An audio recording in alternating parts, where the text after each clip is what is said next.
Hello, അസ്സലാമു അലൈക്കും. എല്ലാവർക്കും നമസ്കാരം. എല്ലാവർക്കും സന്തോഷവും സമാധാനവും നിറഞ്ഞ ഒരു പുതുവത്സര ആശംസകൾ വളരെ സ്നേഹത്തോടു കൂടി നേരുകയാണ്. ഞാൻ നിങ്ങളുടെ സ്വന്തം ഇടവേള റാഫിയാണ്. 2023 എന്ന വർഷം നമുക്കെല്ലാവർക്കും അറിയാം. ഒരുപാട് സന്തോഷങ്ങളും കുഞ്ഞു കുഞ്ഞു സങ്കടങ്ങളൊക്കെ ആയിട്ട് 2023 ഇതാ വിട പറയാൻ പോവുകയാണ്. 2024 എന്ന വർഷം എല്ലാവർക്കും സന്തോഷത്തിൻ്റെയും സമാധാനത്തിൻ്റെയും ഒരു പുതുവത്സരമായിരിക്കട്ടെ എന്ന് ആശംസിക്കുകയാണ്. ഇടവേള റാഫി യൂട്യൂബ് ചാനലിൻ്റെ ഒരുപാട് പ്രിയപ്പെട്ട പ്രേക്ഷകർ ലോകത്തെമ്പാടുമുണ്ട്. നിങ്ങൾ ഓരോരുത്തരുമാണ് എൻ്റെ മുന്നോട്ടുള്ള ജൈത്രയാത്രയ്ക്ക് പ്രചോദനമാകുന്നത്. എൻ്റെ എല്ലാ വീഡിയോസ് കണ്ട് നല്ല രീതിയിലുള്ള കമൻസുകൾ തരുന്നു, അതുപോലെ തന്നെ പ്രോത്സാഹിപ്പിക്കുന്നു. എന്നെ സംബന്ധിച്ച് ഞാൻ വളരെ സന്തോഷമുള്ളൊരു കാര്യത്തിലാണ് ഇന്നത്തെ ദിവസം ഇവിടെയുള്ളത്. ഞങ്ങളിപ്പോൾ ഉള്ളത് ചരിത്രപ്രസിദ്ധമായ കുറ്റിപ്പുറം നിളയോരം പാർക്കിനാണുള്ളത്. നിളയോരം പാർക്കിൽ ഞങ്ങളിന്ന് എൻ്റെ പ്രിയപ്പെട്ട അമ്മാവൻ, എൻ്റെ ഉമ്മ പാറമ്മൽ ഫാമിലിയാണ്. ഉമ്മയുടെ ബ്രദർ പാറമ്മൽ അബൂബക്കർ എന്ന അബുവിൻ്റെയും ആയിഷ എന്ന മാളുവിൻ്റെയും 44 വിവാഹ വാർഷികമാണ്. ആ വിവാഹ വാർഷികം ആഘോഷിക്കുന്ന അമ്മാവൻ അമ്മായിയാണിതാ ഈ ഇരിക്കുന്നത് കേട്ടോ.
നമ്മൾ പ്രിയപ്പെട്ട എൻ്റെ മാമൻ അബുമാമൻ്റെയും മാൾത്താത്ത എന്ന ആയിഷ ദമ്പതികൾ ഇതാ 44 വിവാഹ വാർഷികം ആഘോഷിക്കുന്ന കേക്ക് മുറിക്കൽ പ്രൗഢഗംഭീരമായി ഇതാ നടത്താൻ പോവുകയാണ്. കണ്ടോളൂ, ഇതാണ് ഞങ്ങൾ പാറമ്മൽ തറവാട്. കണ്ടു, പാറമ്മൽ തറവാടിൻ്റെ കഴിഞ്ഞ ദിവസം ഒരു കുടുംബസംഘം നടത്തുന്ന ആ വീഡിയോ ഭയങ്കര വൈറലായിട്ട് പോയിക്കൊണ്ടിരിക്കുന്നു.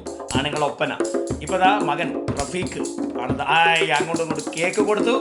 മാമനും മാമിയും കേക്ക് കൈമാറിക്കൊണ്ട് ആശംസകൾ നേടിയാണ് ഞങ്ങളെല്ലാവരും. ഓക്കെ, അപ്പോൾ എന്തായാലും ജീവിതത്തിൽ സന്തോഷം. ഞാൻ ചെറിയ മാമനും മുത്തുമാമനാണ് ആയിരിക്കുന്നത് കേട്ടോ.